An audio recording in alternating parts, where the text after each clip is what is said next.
Okay, this is kind of an interesting visual of the results of the underwear and the various media study.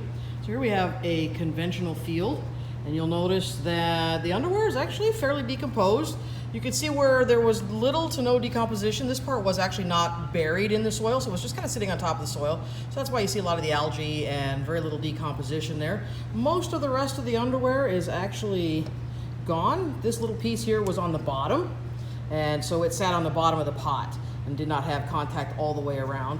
Otherwise, pretty much everywhere that was buried except for the elastic band is completely decomposed. Again, this was the conventional farm field. We move over here to the organic farm field, and again, we've got the top here that had little decomposition to it because this actually wasn't buried in the soil.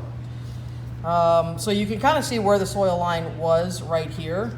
And again, below that, we have pretty decent decomposition.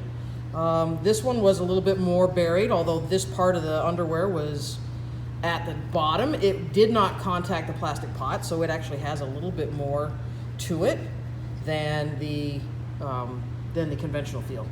And finally, we have our greenhouse media, which starts out in the container as sterile, but as you can see, it is actually more intact than the others.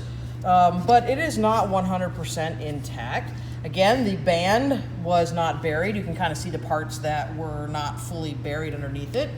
The bottom part here, again, more intact than the rest of it.